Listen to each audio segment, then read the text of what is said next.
नमस्कार दोस्तों, dub anything YouTube channel में आपका दिल से स्वागत है। अपने शरीर, मन और बुद्धि का बल बढ़ाओ, क्योंकि इस दुनिया में कमजोरों की कीमत नहीं होती। और इसी बल को बढ़ाने के लिए एक अनोखा रहस्य गौतम बुद्ध ने बताया था। वह रहस्य हम आज के कहानी के माध्यम से जानेंगे। तो बिना देर किए चलिए उन कहानियों की शुरुआत करते हैं। पहली कहानी, शरीर में बल बढ़ाने की विद्या। दोस्तों, इस दुनिया में ताकतवर को ही नियति की यहाँ जगह मिलती है, कमजोरों की यहाँ कोई जगह नहीं। ये बात आपने सुनी ही होगी और इस बात से आप भली भांति परिचित भी होंगे। इस बात में कोई शक नहीं कि पुराने जमाने में जो लोग हुआ करते थे वह आज के जमाने की इंसानों से कहीं ज्यादा ताकतवर थे। और ऐसा इसलिए है क्योंकि वे लोग जिंदा रहने के लिए खाना खाते थे और आजकल के लोग सिर्फ जीभ के स्वाद के लिए खाना खाते। आप एक और तथ्य से वाकिफ होंगे कि एक रोटी से 10 गुना ज्यादा ताकत आटे में होती है, आटे से 10 गुना अधिक ताकत दूध में होती है और दूध से 8 गुना अधिक ताकतवर मांस आहार होता है और मांस आहार से 10 गुना ज्यादा ताकतवर घी होता है। लेकिन यदि आप आज के समय पर देखेंगे, यदि किसी व्यक्ति को घी खाने के लिए दिया जाए तो वो ज्यादा से ज्यादा 1 चम्मच ही उसका सेवन कर सकता है, उसके ऊपर वो नहीं खा पाएगा। लेकिन यदि हम पुराने जमाने के इंसानों की बात करें तो उस समय पर घी उनका सर्वश्रेष्ठ भोजन होता था। आपने महाराणा प्रताप के बारे में तो सुना ही होगा। वो जितना वजन लेकर युद्ध भूमि पर लड़ते थे उतना वजन तो आज के 4 आदमी भी उठा नहीं पाएंगे। इसीलिए कहा जाता है कि तब के जमाने के लोग सचमुच जीवन जीते थे और आज के लोग तो केवल जबरदस्ती इस जीवन को जी रहे हैं। बहुत समय पहले की बात है, एक छोटा सा राज्य था। उस राज्य का राजा बहुत दयालु था और वहां की सेना भी बहुत पराक्रमी थी। उससे न में एक ऐसा व्यक्ति भी था जो अत्यधिक पराक्रम था और वह उस राज्य का सर्वश्रेष्ठ योद्धा था। वो इतना ताकतवर था कि एक साथ वो 50 लोगों को भी परास्त कर सकता था और राजा उसके इस पराक्रम से हमेशा बहुत खुश रहते थे। जब भी उससे कोई युद्ध करने जाता तो वो पहले 100 बार सोचा करता कि क्या उसे युद्ध करना आसान है, क्या उसे हराना आसान है। हर कोई जानता था कि वो बहुत शूरवीर है, बहुत ताकतवर है, इसलिए उसे हराना लगभग असंभव था। अपने राजा के लिए हमेशा तत्पर रहता, अपने राज्य के राजा के लिए, अपनी प्रजा के लिए जो कुछ उसे अच्छा होता वह उसे अवश्य करता। एक बार की बात है, वह शूरवीर योद्धा अपना पराक्रम दिखा रहा था। उसी वक्त उसके दोनों पुत्र वहां पर आए हुए थे। राजा ने उसके दोनों पुत्रों को देखा और राजा के मन में ये लालसा जगी, आने वाले समय में हमारे राज्य के लिए इनमें से सबसे सर्वश्रेष्ठ योद्धा कौन होगा, हमारे राज्य के लिए योग कौन होगा। यह बात जब उस योद्धा के कानों में पड़ी तो वो अत्यधिक चिंतित हो गया। उस योद्धा के 2 पुत्र थे। जो बड़ा वाला बेटा था वो हर चीज का हुनर सीख चुका था, फिर चाहे वो तलवारबाजी हो, लाल लोगों से बोलना हो, आग से खेलना, हर तरफ की चालबाजी से वो संपूर्ण था। उसे जो कुछ भी सिखाया जाता वह उसे सीखने में निपुण था। वो बहुत जल्द उस विद्या को, उस कला को सीख जाता था। यदि हर कोई यही कहता कि अगला योद्धा यही होगा, यही हमारे राज्य के लिए सर्वश्रेष्ठ योद्धा बन सकता है, लेकिन उस योद्धा का एक छोटा पुत्र भी था जो बहुत कमजोर था, जिससे कोई भी चीज सीखने में अत्यधिक समय लगता था और उसे देखकर कोई भी यह नहीं कहता था कि यह कभी योद्धा बन सकेगा। उसे उसके पिता ने बहुत कुछ सीखने का प्रयास किया, लेकिन वह कभी भी कुछ सीख नहीं पाया। ना ही तो वह अच्छी तलवारबाजी कर पाता था, ना ही उसे एक योद्धा की तरह जीना आता था। वो हमेशा आलसियों की तरह पड़ा रहता। जब भी वो योद्धा अपने दोनों पुत्रों को एक साथ देखता तो उसे बहुत चिंता होती, उसे बहुत तकलीफ होती, क्योंकि वह अपने दोनों पुत्रों को एक समान बनाना चाहता था। वो अपने दोनों पुत्रों में कोई फर्क नहीं समझता था। लेकिन जब भी कोई ये कहता कि बड़ा पुत्र अत्यधिक बलवान है, शूरवीर है, वह एक योद्धा जरूर बनेगा, और जब वहीं पर छोटे बच्चे के लिए कोई ये कहता ये तो कमजोर है, आलसी है, ये भला क्या कर पाएगा, ये सुन उस योद्धा को बहुत तकलीफ होती, बहुत दुख होता। लेकिन वो योद्धा यह जानता था कि इसमें उसके छोटे बेटे की कोई गलती नहीं है।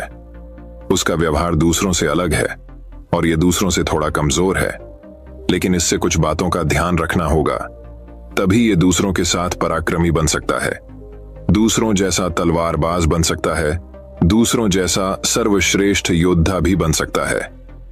इस बात का ध्यान रखते हुए वो योद्धा अपने उस बेटे को लेकर एक गुरु के पास पहुंचा। ये वही आश्रम था जहां उस योद्धा ने भी शिक्षा ग्रहण की थी। वह उस गुरु को भली भांति जानता था और ये भी जानता था कि वो गुरु उसके छोटे बेटे को शिक्षा अवश्य देंगे, जिससे वहां भी अन्य लोगों की तरह पराक्रमी और शूरवीर बन सकता है। वो भी उन गुरु के पास ले गया, उन्हें प्रणाम किया और कहने लगा, हे गुरु, मैं चाहता हूं कि मेरा बच्चा आपसे शिक्षा ग्रहण करे। ये थोड़ा आलसी है, थोड़ा कमजोर है और ये कभी कुछ सीखना ही नहीं चाहता, जबकि मेरा बड़ा बेटा बहुत साहसी है, शूरवीर है, ताकतवर है, पराक्रमी है और इस राज्य को ऐसे ही लोगों की आवश्यकता है। लेकिन मेरा ये छोटा बेटा जो कि मेरी चिंता का कारण बना हुआ है, मैं चाहता हूं कि अभी पराक्रमी बने, शूरवीर बने, ताकतवर बने, ताकि इस राज्य का हर कोई इसके भी गुण गाए। मैंने बहुत प्रयास किए, मैंने कई तरह के उपाय भी किए ताकि अपने जीवन में कुछ कर सके, कुछ सीख सके, लेकिन ये कभी कुछ सीखना ही नहीं चाहता। मैं चाहता हूं कि मेरे दोनों पुत्र एक बराबर, किसी में कोई कमी ना, इन दोनों को एक बराबर अधिकार मिले, लेकिन यह अपने आलस के कारण, अपनी कमजोरी के कारण हमेशा पीछे रह जाता है। मैंने इसे कई बार समझाया, लेकिन यह है कि मेरी बातों को मानता ही नहीं। मैं अपने दोनों बेटों में कोई भेदभाव नहीं रखना चाहता, मैं दोनों को एक बराबर बनाना चाहता हूं। उस योद्धा की ये सारी बातें सुनकर वह गुरु उस योद्धा से कहते हैं, मैं जानता हूं तुम्हारे पुत्र को क्या तकलीफ है, मैं इसे वैसा ही बना दूंगा जैसा तुम चाहते हो, लेकिन इसके लिए तुम्हें इसे कुछ दिन के लिए मेरे पास यहाँ पर आश्रम में छोड़ना होगा। और मैं तुम्हें यकीन दिलाता हूं कि जब तुम वापस इसे लेने जाओगे तो तुम्हें तुम्हारा यह पुत्र इस प्रकार नहीं दिखेगा।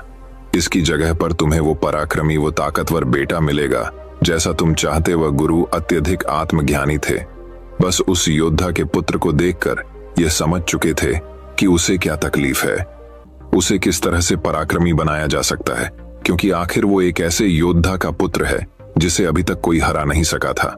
बस उसे इस बात का एहसास करवाना ही काफी था। उस गुरु के कहने पर अपने पुत्र को वहीं पर छोड़कर वापस अपने घर की ओर लौट जाता है। उसके बाद उस योद्धा का वह पुत्र एक शिष्य बनकर उन गुरु के आश्रम में रहने लगता है, यहाँ के सारे कामकाज करने लगता है, वहां पर वो सीखने लगता है, समझने लगता, और इसी प्रकार कई दिन बीत जाते हैं। और एक दिन सही समय आने पर वह गुरु उस योद्धा के पुत्र से कहते हैं, चलो आज मैं तुम्हें कुछ दिखाना चाहता हूं। इतना कहकर वह गुरु उस योद्धा के पुत्र का हाथ पकड़ लेते और उसे लेकर एक पहाड़ी की ओर ऊपर की ओर बढ़ चलते। उस पहाड़ी के ऊपरी छोर पर ले जाकर वह गुरु उस पुत्र से कहते हैं, आज मैं तुम्हें कुछ सिखाने वाला हूं पुत्र, तुम्हें ध्यान से सीखना होगा, क्योंकि यदि तुमने आज ये बात नहीं सीखी तो तुम अपने जीवन भर कुछ नहीं कर पाओगे, कुछ नहीं सीख पाओगे, और हमेशा लोग तुम्हें कमजोर और असहाय समझेंगे और उसी दृष्टि से तुम्हें देखा जाएगा। धीरे धीरे कई दिन बीत चुके हैं और अब तुम्हारे घर जाने का वक्त भी करीब आ चुका है, इसलिए आज मैं तुम्हें यहां पर लेकर आया हूं ताकि मैं तुम्हें सिखा सकूं, ये समझा सकूं कि तुम इस धरती पर क्यों आए, तुम्हारे आने का क्या कारण है। इतना कहकर वो गुरु उस पुत्र को ऊपर की ओर इशारा करते हुए कहते हैं, ऊपर ध्यान से देखो उस चील को। उस चील ने अपने पंजों में अपना नवजात शिशु रखा हुआ है। वह चील ऊपर की ओर बढ़ती चली जा रही थी, इतनी ऊंची जाती कि बादलों को चीरकर ऊपर बढ़ती ही चली जाती और वहां पर जाकर वो अपने बच्चे को छोड़ दे। यदि वो छोटा सा बच्चा डर गया, उसे इस समय मुक्त चील ने अपने ही बच्चे को इस तरह से नीचे क्यों फेंक दिया। गुरु और शिष्य दोनों इस दृश्य को बड़े ही ध्यानपूर्वक देख रहे थे। जैसे ही उस चील ने अपने उस बच्चे को नीचे की ओर छोड़ा, वो बच्चा तेजी से एक पत्थर की भांति नीचे की ओर गिरता चला जा रहा था। और वह जब तेजी से नीचे आने लगा तो उसने कई बार कोशिश की, कई बार प्रयास किए कि वो अपने पंखों को खोल सके, फड़फड़ा सके, जिससे वह हवा की उस रुख का फायदा ले सके, वह भी उड़ सके। लेकिन उसके कई अथक प्रयास के बाद भी उसके पंख नहीं खुल पा रहे थे और वह एक पत्थर की भांति तेजी से नीचे गिरता चला जा रहा था। जैसे जैसे वो नीचे गिरता जा रहा था, उसकी मां भी ठीक उसके पीछे ही थी। उसने ऊपर से अपने पंजे में फिर एक बार अपने उस बच्चे को पकड़ लिया। एक बार फिर वो चील अपने उस बच्चे को लेकर आकाश में ऊपर ऊंचाई की तरफ बढ़ती चली जाती है और फिर से वो ऊंचाई पर जाकर अपने बच्चे को ठीक उसी प्रकार छोड़ देती है। ये देख उस बच्चे को कुछ समझ नहीं आ रहा था कि आखिरी चील अपने बच्चे के साथ ऐसा क्यों कर रही। यदि उसके बच्चे को कुछ हो गया तो फिर क्या होगा? चील लगातार इसी प्रक्रिया को दोहरा रही थी। गुरु अपने उस शिष्य का हाथ पकड़ते हुए बस पेड़ की ओर आगे बढ़े जहां पर वह चील रहा करती थी, और उस जगह को दिखाते हुए वह गुरु उस पुत्र से कहते हैं कि इस जगह को ध्यान से देख लो। ठीक इसी जगह पर वह चील और उसका बच्चा इस पेड़ पर रहते हैं। तुमने एक बात और गौर की, इस पेड़ पर तुम्हें अनेकों फूल देखने को मिल रहे होंगे, लेकिन जहां पर यह चील और इसका बच्चा रहता है वहां पर तुम्हें एक भी फूल नजर नहीं आएंगे, क्योंकि फूल बड़े ही कोमल होते। और वह चील चाहती तो इन फूलों को अपने साथ जहां पर रहती है उसे रख सकती थी, लेकिन वह जानती है कि फूलों में रहकर उसका बच्चा एक पक्षी बनेगा, लेकिन जब वह कांटों वाले घोंसले में रहेगा तभी एक चील बन पाएगा। और एक चील के बच्चे को हर तरह की यातनाएं बचपन से ही सहनी पड़ती हैं, ताकि वन्य पक्षियों की तरह कोमल न बने, क्योंकि वह एक चील का पुत्र है और उसे चील की तरह अपना जीवन व्यतीत करना है। यदि वो बाकी पक्षियों की तरह बनेगा तो उसमें चील वाले वो स्वभाव नहीं होंगे और ना ही उसे कोई चील का पुत्र कह सकेगा। ठीक इसी प्रकार तुम भी एक शूरवीर योद्धा के पुत्र हो। यदि तुम चाहो तो अन्य लोगों की तरह अपना जीवन व्यतीत कर सकते हो, तुम फूलों का आनंद ले सकते हैं, लेकिन तुम एक योद्धा के पुत्र हो, इसलिए तुम्हें भी कांटों की राहों पर चलना ही होगा। इन कांटों की राह पर चलकर ही तुम अपने आप को मजबूत बना पाओगे, अपने आप को शूरवीर और पराक्रमी बना सकोगे। ठीक वैसा ही ये चील भी कर रही है। वह भी अपने पुत्र को पराक्रमी और शूरवीर बना रही है। वो अपने बच्चे को उड़ान भरना सिखा रही है। वह बार बार जाकर अपने बच्चे को इसीलिए नीचे पटक रही है ताकि उसका बच्चा खुद ब खुद उड़ान भरना सीख ले। जब भी चील किसी को जन्म देती है तो हर बार उसे वही सिखाना चाहती है जो उसने सीखा है। वह एक चील होने का उसे एहसास कराना चाहती है, किंतु यदि वही पुत्र किसी और पक्षी के घर पर जन्म लेता तो उसे इस तरह की यातनाएं ना सहनी पड़ती, उसे इस तरह से किसी भी क्रिया से ना गुजरना पड़ता। वह फूलों के घोंसले में रह सकता था, वह फूलों में पैदा होता और फूलों में ही खत्म हो जाता। लेकिन चील के बच्चे का एक नियम होता है, एक नियति होती है कि नियति उसे तभी जिंदा रखेगी जब वो पराक्रमी होगा, शूरवीर होगा, और उसे वो सारे हुनर, वो सारे पराक्रम सीखने ही होंगे। ठीक उसी प्रकार तुम भी एक शूरवीर योद्धा के पुत्र, एक पराक्रमी योद्धा के पुत्र, इसलिए तुम्हें भी वह हुनर सीखना ही पड़ेगा। अन्यथा अन्य पक्षियों की तरह तुम भी अपने जीवन में कुछ नहीं कर पाओगे। तुम भी एक दिन फूलों में जीकर फूलों में ही मर जाओगे। ये सब देखकर वो पुत्र उन गुरु के चरणों में गिर पड़ा, उन्हें प्रणाम की और कहने लगा, हे गुरुदेव, मुझे अपनी गलती का एहसास हो चुका है। मुझे यह पता चल चुका है कि मैं एक शूरवीर योद्धा का पुत्र हूं और मुझे अपना जीवन इसी तरह से जीना है। मुझे इस हुनर को सीखना ही होगा। इतना कहकर वह गुरु और शिष्य वापस आश्रम की ओर लौट जाते हैं। वहां पहुंचने के बाद वह गुरु अपने उस शिष्य से कहते हैं, मैं तुम्हें कुछ ऐसी बातें बताने जा रहा हूं जिससे तुम्हें अपने जीवन में उतारना होगा। यदि तुम इन बातों को अपने जीवन में उतार लेते हो और इसे तुम्हें जीवन भर याद रखना होगा, जो कुछ तुमने अभी उस चील से सीखा है वह तुम्हारे लिए एक ऐसी सीख है जिससे तुम्हें कभी नहीं भूलना चाहिए। लेकिन तुम एक चील नहीं हो और चील की बच्चों की तरह तुम इन ज्ञान को भी अर्जित नहीं कर सकते। आखिर तुम एक इंसान हो और तुम्हें इंसानों की तरह ही अपने शरीर को बनाना होगा। आज मैं तुम्हें कुछ बातें बताने जहां हूं जो तुम्हें अपने घर जाकर करनी होगी, जिससे तुम एक पराक्रमी योद्धा बन सकोगे और अपने शरीर को स्वस्थ रख पाओगे। क्योंकि एक शूरवीर हमेशा अपने शरीर का ध्यान रखता है। वो हमेशा अपने शरीर को चुस्तीला और फुर्तीला बनाए रखता है, जिसके कारण वो कभी बीमार नहीं पड़ता। तुम्हें भी इस बात का ध्यानपूर्वक ध्यान रखना होगा। तुम्हें सुबह जल्दी उठना होगा। 6 से 8 घंटे की नींद तुम्हारे लिए महत्वपूर्ण है। इससे ज्यादा कभी मत सोना। सुबह जल्दी उठकर अपना जो हुनर है उसका अभ्यास करना। जिस प्रकार तुम्हारे पिता एक योद्धा हैं, पर सुबह उठकर अपने सभी हुनरों का अभ्यास करते, ठीक उसी प्रकार तुम्हें भी सुबह उठकर अपने सभी हुनर का अभ्यास करना होगा। योगा प्राणायाम करना होगा, जिससे तुम्हारा शरीर पूरी तरह से स्वस्थ होगा। और जितना तुम अपने शरीर को स्वस्थ रखोगे, उससे भी ज्यादा तुम अपने अंदर की शक्तियों को समर्थ बना पाओगे। और तुम्हें एक बात और याद रखनी होगी, जितना तुम्हें अपने ऊपरी शरीर का ध्यान रखना है, उतना ही तुम्हें अपने भीतर के शरीर का भी ध्यान रखना है। अर्थात अपनी मानसिक शक्ति का भी तुम्हें ध्यान रखना होगा, इसे भी बढ़ाना होगा। और ये मानसिक शक्ति तुम्हें ध्यान से मिलेगी, इसलिए हमेशा ध्यान करना, हमेशा सुबह उठकर प्राणायाम करना, हमेशा सुबह उठकर योगा करना। ये तुम्हें मजबूती प्रदान करेंगे। और यदि इसके बाद भी तुम सुबह जल्दी नहीं उठ पाते, तुम इस आदत को नहीं अपना पाते, तो मेरा एक और सबक याद रखना। जिस दिन तुम उठने में लेट हो जाओ, अर्थात जितना समय तुम देरी से उठो, अपने शरीर पर उतने ही कोड़े मरवाना। जब तुम ये क्रिया 4 से 5 दिन करोगे तो तुम खुद ही अपने आप में वो बदलाव देख पाओगे कि तुम अपने आप ही अपने समय पर उठना शुरू कर पाओगे। दूसरी बात जो तुम्हें हमेशा ध्यान रखनी है कि तुम्हें हमेशा स्वादिष्ट और स्वस्थ खाना ही खाना है। ऐसी चीजें कभी मत खाना जो तुम्हारे शरीर को नुकसान पहुंचाती है। हमेशा तुम स्वस्थ खाना ही खाना, जैसे हरी सब्जियां, फल, दूध, दही। तुम भोजन अपने शरीर के लिए करना, ना कि अपनी जीभ के लिए, ना ही स्वाद के लिए। अगली बात, वो गुरु अपने शिष्य से कहते हैं कि जब भी तुम्हारे मन में कोई चिंता हो, कोई ऐसा विषय हो जिसे लेकर तुम बहुत चिंतित हो, तो ऐसी बात अपने घर परिवार में अवश्य बताना। यदि तुम इन बातों को अपने मन में रखते हो तो ये बातें तुम्हें मन ही मन कमजोर बनाती चली जाएगी। शरीर को अंदर से साफ करने का एक अचूक तरीका, ये चिंता तुम्हें अंदर ही अंदर खाती चली जाएगी और तुम खोखले होते चले जाओगे। और याद रखना, जब हमारा मन बीमार पड़ता है तो वो हमारे शरीर को भी बीमार कर देता है। इसलिए कोई भी बात कभी छुपा कर मत रखना। हर बात अपने घर वालों और अपने परिवार को अवश्य बताना आगे।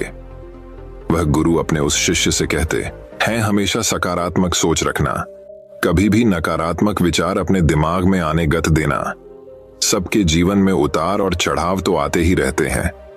सभी के जीवन में सुख और दुख लगा ही रहता है, कभी अच्छा तो कभी बुरा। जीवन इसी प्रकार चलता है।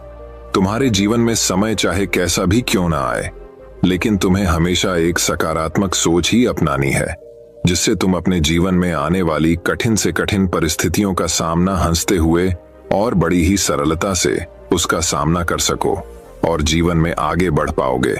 अगली बात जो तुम्हें याद रखनी चाहिए, क्यों तुम्हें हमेशा मुस्कुराते रहना है, क्योंकि एक योद्धा यदि चिंतित हो तो उसका राज्य भी चिंतित हो सकता है। और तुम्हारी मुस्कुराहट से ही सबको ताकत मिलती है। तुम एक शूरवीर योद्धा के पुत्र, तुम्हारी हंसी तुम्हारे चेहरे से अलग नहीं होनी चाहिए। तुम्हारा मुस्कुराते रहना ही तुम्हारे और तुम्हारे राज्य के लिए उचित है, और ये तुम्हारे राज्य को एक सकारात्मक ऊर्जा प्रदान करता है। और तुम्हारा मुस्कुराते रहना तुम्हारे लिए भी अच्छा है, ये तुम्हारे भीतर सकारात्मक ऊर्जा का प्रवाह करता है। गुरु अपने उस शिष्य को आखिरी सीख देते हुए कहते हैं, हमेशा अपने जीवन में दान पुण्य करते रहना, तो इससे कभी पीछे मत हटना। तुमने देखा होगा कि राजा महाराजा ऐसे होते हैं, क्यों दान के समय पर उनसे जो मांगा जाए वो सब देने के लिए तैयार हो जाते, फिर चाहे आप उनका राजपाट ही क्यों ना मांग लें। दान पुण्य करना अत्यधिक जरूरी है, और ऐसा नहीं कि दान में तुम केवल धन ही दो, तुम किसी की मदद भी कर सकते हो। इसलिए दान पुण्य के समय पर तुम्हें कभी पीछे नहीं हटना चाहिए। जब हम दान करते हैं तो हमारे मन में एक अजीब सी खुशी महसूस होती है। हमारा मन बहुत खुश होता है, हम बहुत अच्छा महसूस करते हैं, और ये खुशी हमारे शरीर को और भी ज्यादा मजबूत बनाती है। लोगों में यह गलत धारणा है कि जब हम दान करते हैं तो हमारी संपत्ति घटती है, लेकिन ऐसा नहीं है। जब हम दान करते हैं तो इससे हमारी संपत्ति घटती नहीं, बल्कि बढ़ती चली जाती है। इसलिए दान करने से कभी पीछे मत हटना। जब भी तुम्हें मौका मिले, जैसा भी तुम्हें मौका मिले, तुम दान अवश्य करना। इतना कहकर गुरुवर शांत हो गए और शिष्य उन गुरु के चरणों में प्रणाम करके उनसे कहता है, हे गुरु, आपने जो मुझे शिक्षा दी है, ये शिक्षा मैं अपने जीवन भर याद रखूंगा, इसे मैं कभी भुला नहीं पाऊंगा। हे गुरु, अब मुझे आज्ञा दीजिए, मैं अपने घर जाना चाहता हूं, अपने पिता की तरह एक पराक्रमी योद्धा बनना चाहता हूं। इतना कहकर वह शांत हो जाता है और गुरु उसे आशीर्वाद देते हुए उस शिष्य को उसके घर जाने की आज्ञा प्रदान करते हैं। तो दोस्तों, अब चलिए हमारे दूसरे कहानी की शुरुआत करते हैं। दूसरी कहानी दोस्तों बहुत समय पहले की बात है। एक दिन विश्वनगर राज्य का मंत्री माधव बड़ी प्रसन्न मुद्रा में दरबार में आया। उसने बहुत अच्छे कपड़े और गहने पहन रखे थे। उसे देखकर राजा चंद्रसेन बोले, माधव, आज तुम बहुत प्रसन्न दिखाई दे रहे हो, क्या बात है? महाराज, कोई खास बात नहीं है, माधव प्यार से बोला। नहीं, आज मुझे तुम कुछ अलग लग रहे हो। वैसे एक बात है, जब तुम मुझे पहली बार मिले थे तब तुम्हारा व्यक्तित्व बहुत साधारण था। माधव बोला, महाराज, प्रत्येक व्यक्ति समय के साथ बदलता है, विशेषतः जब उसके पास थोड़ा बहुत धन भी हो। मैंने आपके द्वारा दिए गए उपहारों से काफी बचत कर ली है। राजा बोले, तब तो तुम्हें अपनी बचत का कुछ भाग दूसरों को भी देना चाहिए। माधव बोला, महाराज, अभी मैंने दूसरों को देने के लायक पर्याप्त बचत नहीं की है। यह सुनकर राजा ने माधव की दान न करने की प्रवृत्ति के लिए उसे काफी लताड़ा। माधव ने जब देखा कि उसकी बात का राजा बुरा मान गए हैं तो उसने अपनी गलती स्वीकार करते हुए महाराज से पूछा कि उसे क्या दान करना चाहिए। माधव, तुम एक भव्य घर बनवाओ और उसे दान दो, इससे तुम्हें प्रसन्नता होगी। राजा ने कहा। माधव ने राजा की बात मान ली। अगले कुछ माह तक वह एक भव्य मकान बनवाने में व्यस्त हो गया।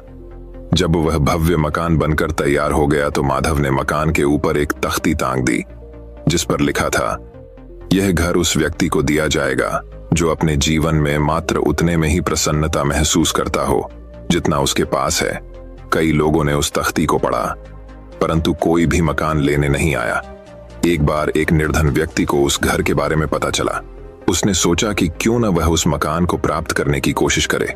यह सोचकर वह माधव के घर पहुंचा। उसने बाहर लगी तख्ती को बार बार पढ़ा। उसने सोचा कि लोग कितने मूर्ख हैं जो इस मकान को लेने नहीं आ रहे। वह घर में गया और बोला, श्रीमान, मैंने घर के बाहर टंगी तख्ती को पढ़ा है। मैं दावा करता हूं कि मैं सबसे प्रसन्न व संतुष्ट व्यक्ति हूं। अंततः मैं इस मकान का अधिकारी हूं। इस पर माधव हंसा और बोला, यदि इस घर के बिना तुम प्रसन्न और संतुष्ट हो तो फिर तुम्हें इस घर की क्या आवश्यकता है? और यदि तुम्हें आवश्यकता है तो फिर तुम्हारा दावा गलत है, क्योंकि अगर जो कुछ तुम्हारे पास है तुम उससे संतुष्ट हो तो तुम इसे क्यों मांगोगे? निर्धन व्यक्ति को अपनी भूल का आभास हो गया। उसके बाद उस मकान को मांगने के लिए कोई नहीं आया।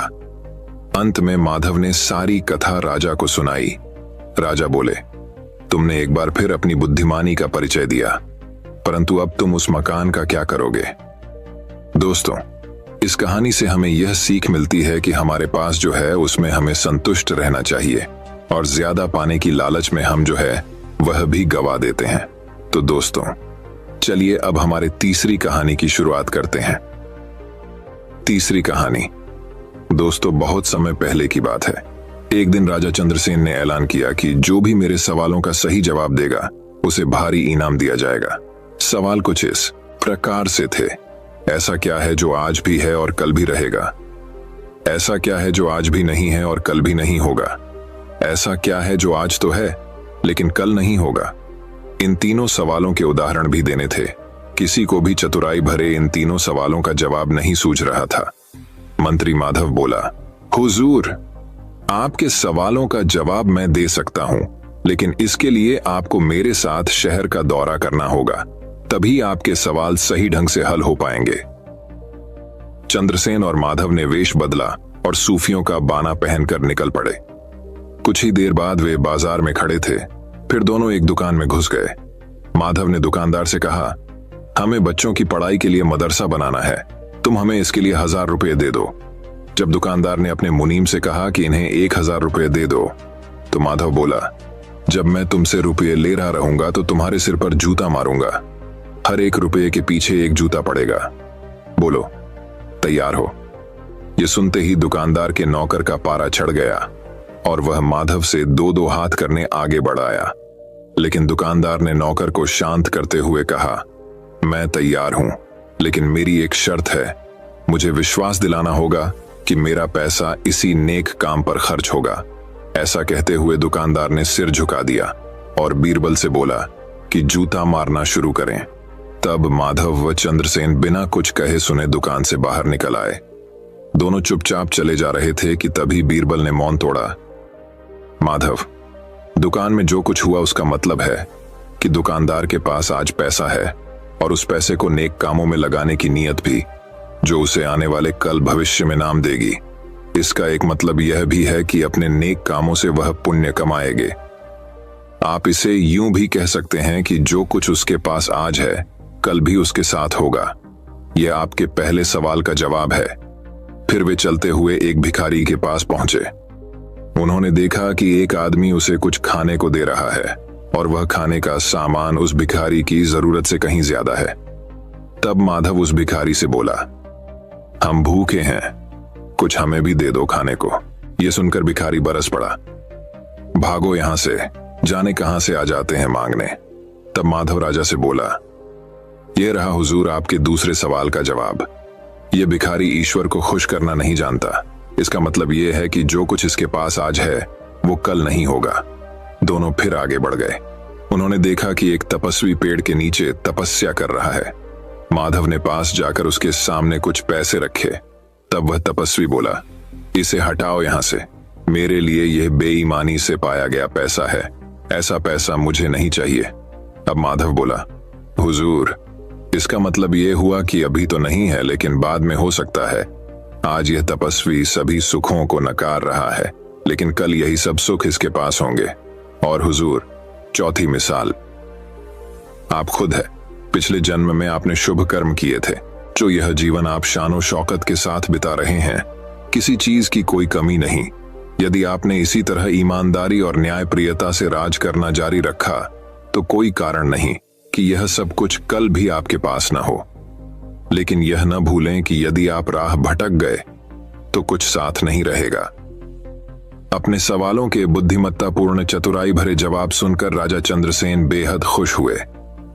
दोस्तों, इस कहानी से हमें यह सीख मिलती है कि हमें अपने कर्म अच्छे रखना चाहिए और हमें हमेशा सकारात्मक होते हुए लोगों की मदद करनी चाहिए, जिसका परिणाम हमें भी अच्छा ही मिलता है। तो जीवन में सभी लोगों की मदद करना हमारा कर्तव्य है। दोस्तों, एक और कहानी की शुरुआत कुछ इस प्रकार होती है। शाम ढलने को थी। सभी आगंतुक धीरे धीरे अपने घरों को लौटने लगे थे। तभी माधव ने देखा कि एक मोटा सा आदमी शर्माता हुआ चुपचाप एक कोने में खड़ा है। माधव उसके निकट आता हुआ बोला, लगता है तुम कुछ कहना चाहते हो, बेहिचक कह डालो जो कहना है। मुझे बताओ तुम्हारी क्या समस्या है। वह मोटा व्यक्ति सकुचाता हुआ बोला, मेरी समस्या यह है कि मैं पढ़ा लिखा नहीं हूं। मैंने अपनी शिक्षा पर ध्यान नहीं दिया, जिसका मुझे खेद है। मैं भी समाज में सिर उठाकर सम्मान से जीना चाहता हूं, पर अब नहीं लगता है ऐसा कभी नहीं हो पाएगा। माधव ने कहा, नहीं, कोई देर नहीं, ऐसा जरूर होगा। यदि तुम हिम्मत ना हारो और परिश्रम करो, तुम्हें भी योग्यता है, लेकिन ज्ञान पाने में तो सालों लग जाएंगे। मोटे आदमी ने कहा, मैं इतना इंतजार नहीं कर सकता। मैं तो यह जानना चाहता हूं कि क्या कोई ऐसा तरीका है कि चुटकी बजाते ही प्रसिद्धि मिल जाए। प्रसिद्धि पाने का ऐसा आसान रास्ता तो कोई नहीं है। माधव बोला, यदि तुम वास्तव में योग्य और प्रसिद्ध कहलवाना चाहते हो तो मेहनत तो करनी ही होगी, वह भी कुछ समय के लिए। यह सुनकर मोटा आदमी सोच में डूब गया। नहीं, मुझ में इतना धैर्य नहीं है। मोटे आदमी ने कहा, मैं तो तुरंत ही प्रसिद्धि पाकर पंडित जी कहलवाना चाहता हूं। ठीक है, माधव बोला, इसके लिए तो एक ही उपाय है। कल तुम बाजार में जाकर खड़े हो जाना। मेरे भेजे आदमी वहां होंगे जो तुम्हें पंडित जी कहकर पुकारेंगे। वे बार बार जोर जोर से ऐसा कहेंगे, इससे दूसरे लोगों का ध्यान इस ओर जाएगा। वे भी तुम्हें पंडित जी कहना शुरू कर देंगे। ऐसा होना स्वाभाविक भी है, लेकिन हमारा नाटक तभी सफल होगा जब तुम गुस्सा दिखाते हुए उन पर पत्थर फेंकने लगोगे या हाथ में लाठी लेकर उनको दौड़ाना होगा तुम्हें। लेकिन सतर्क रहना, गुस्से का सिर्फ दिखावा भर करना है।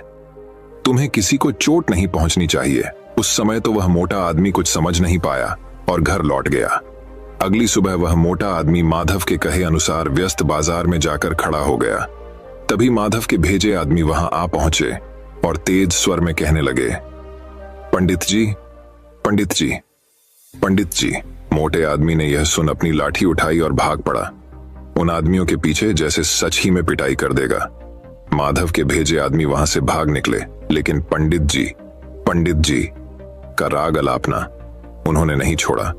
कुछ ही देर बाद आवारा लड़कों का वहां घूमता समूह पंडित जी चिल्लाता हुआ उस मोटे आदमी के पास आ धमका। बड़ा मजेदार दृश्य उपस्थित हो गया था। मोटा आदमी लोगों के पीछे दौड़ रहा था और लोग पंडित जी कहते हुए नाच गाकर चिल्ला रहे थे। अब मोटा आदमी पंडित जी के नाम से प्रसिद्ध हो गया। जब भी लोग उसे देखते तो पंडित जी कहकर ही संबोधित करते। अपनी ओर से तो लोग यह कहकर उसका मजाक उड़ाते थे कि वह उन पर पत्थर फेंकेगा या लाठी लेकर उनके पीछे दौड़ेगा। लेकिन उन्हें क्या पता था कि मोटा तो चाहता ही यही था, वह प्रसिद्ध तो होने ही लगा था। इसी तरह महीनों बीत गए। मोटा आदमी भी थक चुका था। वह यह भी समझ गया था कि लोग उसे सम्मानवश पंडित जी नहीं कहते, बल्कि ऐसा कहकर तो वे उसका उपहास करते हैं। लोग जान गए थे कि पंडित कहने से उसे गुस्सा आ जाता है। वह सोचता था कि शायद लोग मुझे पागल समझते हैं। यह सोचकर वह इतना परेशान हो गया कि फिर से माधव के पास जा पहुंचा।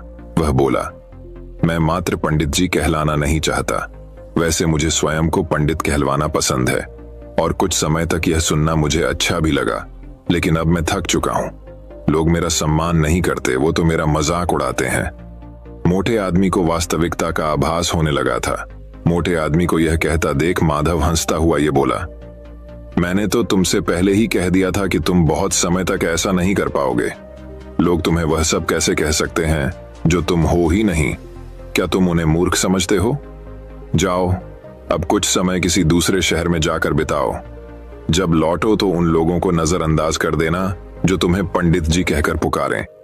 एक अच्छे सभ्य व्यक्ति की तरह आचरण करना। शीघ्र ही लोग समझ जाएंगे कि पंडित जी कहकर तुम्हारा उपहास करने में कुछ नहीं रखा, और वे ऐसा कहना छोड़ देंगे। मोटे आदमी ने बीरबल के निर्देश पर अमल किया। जब वह कुछ माह बाद दूसरे शहर से लौटकर आया तो लोगों ने उसे पंडित जी कहकर परेशान करना चाहा, लेकिन उसने कोई ध्यान न दिया। अब वह मोटा आदमी खुश था कि लोग उसे उसके असली नाम से जानने लगे हैं। वह समझ गया था कि प्रसिद्धि पाने की सरल राह कोई नहीं है। दोस्तों, इस कहानी से यह सीख मिलती है कि जो व्यक्ति जल्द सफल होने का आसान मार्ग ढूंढते बैठ कार्य नहीं करता, ऐसा व्यक्ति जीवन में असफल ही साबित होता है। कार्य करना महत्वपूर्ण है, न कि फल की आकांक्षा करना। तो दोस्तों, अब चलिए हमारे चौथी कहानी की शुरुआत करते हैं। चौथी कहानी।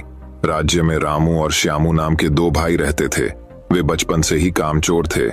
उनके इधर पड़े रहने के पीछे का कारण उनका आलसी रवैया था। जब भी उन्हें काम करने के लिए कहा जाता तो वे अपने आलसी रवैये के कारण सो जाते थे। रामू और श्यामू की मां उनसे तंग आ चुकी थीं। वह समझ नहीं पा रही थी कि अपने बच्चों को कड़ी मेहनत कराने के लिए उसे क्या करना चाहिए। एक दिन टिम और जॉर्ज आम के पेड़ के नीचे आराम कर रहे थे। कुछ देर बाद उनके बीच में एक आम गिर गया। चूंकि उन दोनों को बहुत आलस्य महसूस हो रहा था, इसलिए उनमें से किसी ने भी आम तोड़ने का प्रयास नहीं किया। वे आम को देखते ही रह गए। रामू और श्यामू जब वे विश्राम कर रहे थे तो राज्य का मंत्री उसी रास्ते से गुजर रहा था। मंत्री को देखते ही रामू ने मंत्री से कहा, नमस्कार मंत्री जी, हमें आपसे एक अनुग्रह की आवश्यकता है। रामू ने उत्तर दिया, क्या आप दोनों गंभीर हैं? रामू ने आगे कहा, यदि संभव हो तो क्या आप कृपया मुझे यह आम दे सकते हैं? मंत्री को रामू बहुत अजीब लगा। उन्होंने कहा, आम आपके सामने पड़ा है, आप इसे स्वयं चुन सकते हैं। रामू ने उत्तर दिया, सर, मेरे लिए यह संभव नहीं है। इसे हासिल करने के लिए मुझे बहुत मेहनत करनी पड़ेगी। यह कैसी मेहनत है? मंत्री ने जवाब दिया और कहा, आप अपने शरीर को 2 इंच आगे नहीं झुका सकते। जिस पर रामू ने उत्तर दिया, हाँ सर, यही एकमात्र समस्या है। काम करना किसे पसंद है? कृपया हमें आम दीजिए। मंत्री को उनका शांत रवैया पसंद नहीं आया और वे नाराज हो गए और चले गए। रामू और श्यामू अपने पद पर बरकरार रहे। इसके बाद मंत्री रामू और श्यामू के घर गए और उनकी मां से मुलाकात की। उनकी मां ने दावा किया कि वह नहीं जानती कि उन्हें कैसे बदला जाए। मंत्री ने उनकी मां से उन्हें अपने महल में भेजने के लिए कहा। रामू और श्यामू दोनों दूसरे दिन महल गए और राजा से मिले। राजा ने रामू और श्यामू से कहा, मेरे पास तुम दोनों के लिए कुछ विशेष काम है। कल से तुम दोनों महल के एक छोर पर पहरा दोगे। चूंकि आप दोनों को इतना काम करना पसंद नहीं है, इसलिए आप यह काम कर पाएंगे। मंत्री ने उन दोनों से सावधान रहने को कहा, क्योंकि उस क्षेत्र में बहुत सारी कीमती सामग्री है जिसकी रखवाली रामू और श्यामू करेंगे, और हम किसी भी प्रकार की दुर्घटना नहीं चाहते हैं। फिर रामू और श्यामू महल की रखवाली करने लगते हैं, लेकिन कुछ देर बाद वे बैठ गए और सो गए। उनकी लापरवाही के कारण महल का वह छोर लूट लिया गया। अगली सुबह जब वे उठे तो उन्होंने मंत्री को अपने सामने खड़ा पाया। मंत्री उन पर चिल्लाए और अपनी निराशा व्यक्त की। मंत्री ने जोर देकर कहा, आपके आलस्य के कारण मंत्री जी को कल रात भारी नुकसान हुआ है। तुम दोनों अब मृत्युदंड के योग्य हो। जैसे ही उन्होंने मंत्री की बात सुनी, रामू और श्यामू दोनों घबरा गए। जैसे ही उन्हें शेर के सामने पेश किया जाता है, वे राजा को प्रणाम करते हैं और अपनी जान की दुहाई देते हैं। उनकी दलील सुनने के बाद राजा ने रामू और श्यामू को माफ कर दिया। तो प्यारे दोस्तों, इस कहानी से हमें यह सीख मिलती है कि हमें कभी भी आलसी नहीं होना चाहिए, हर क्षण अपना काम करने में ही गुजरना चाहिए। तो दोस्तों, अब चलिए हमारे 5वें कहानी की शुरुआत करते हैं। 5वीं कहानी। बहुत समय पहले एक गांव में जैक नाम का एक चित्रकार रहता था। जैक अपनी ईमानदारी और अच्छे व्यवहार के लिए जाने जाते थे। हालांकि जैक एक गरीब आदमी था और वह एक चित्रकार था। उनकी कमाई बहुत कम थी। उनका जीवन संघर्षों से भरा था और पूरे दिन की कड़ी मेहनत से उन्हें दिन में केवल 2 बार भोजन मिल पाता था। उन्हें एक बड़े प्रोजेक्ट की कामना की गई ताकि वह ज्यादा कमाई कर सकें। जैक छोटे छोटे कार्यों के लिए भी पूरी तरह प्रतिबद्ध था। एक दिन गांव के जमींदार ने जैक को बुलाया और कहा, मेरी बात सुनो जैक, मैंने तुम्हें एक बहुत जरूरी काम के लिए बुलाया है।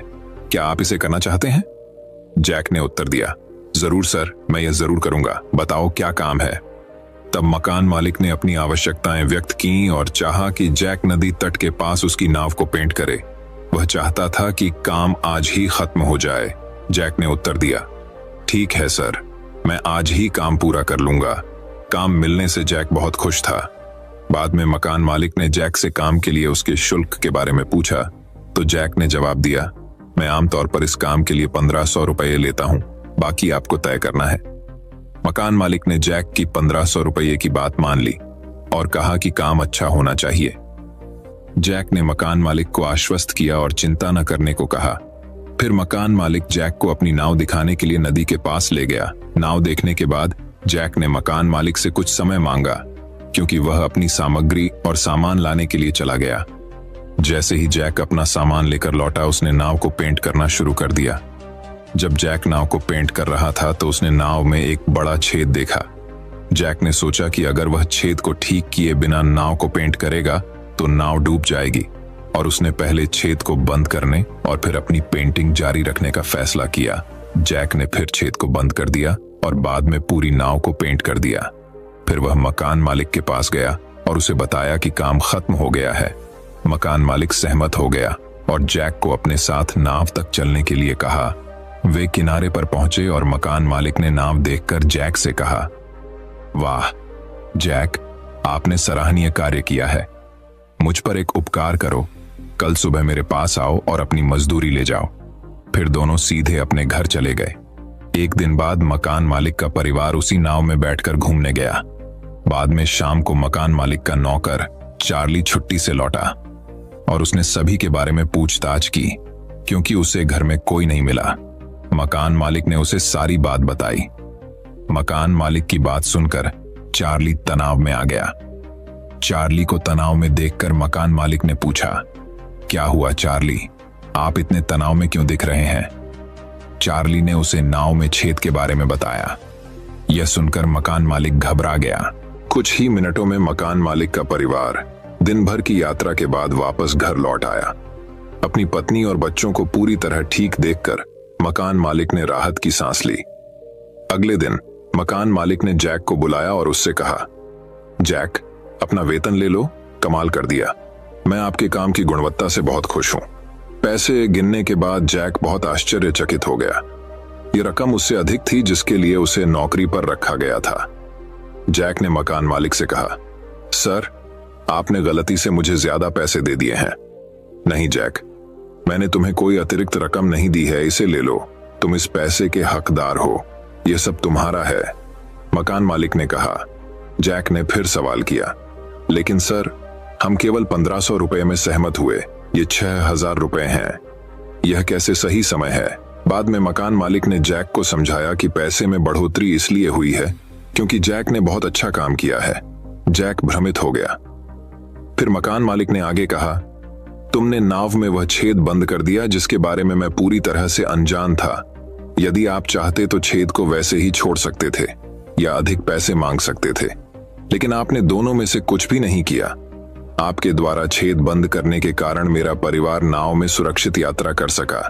यदि आपने गड्ढा बंद नहीं किया होता तो मेरा परिवार डूब सकता था। आपकी वजह से ही वे सुरक्षित हैं। इसलिए यह पैसा आपके लिए है, आपकी मेहनत के लिए है, आपकी ईमानदारी के लिए है। जैक पैसे और मकान मालिक की दयालुता से बहुत खुश हुआ। इसके बाद जैक ने मकान मालिक को धन्यवाद दिया और खुशी खुशी अपने घर वापस चला गया। दोस्तों, मैं उम्मीद करता हूं कि यह कहानी सुनने से आपके जीवन में अच्छे बदलाव आए होंगे।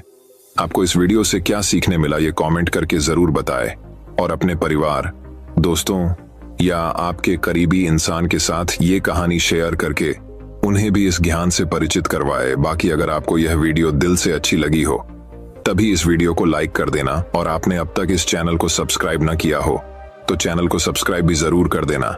आपका हर दिन शुभ हो और खुशियों से आपका जीवन भरा रहे। धन्यवाद। नमो बुद्धाय।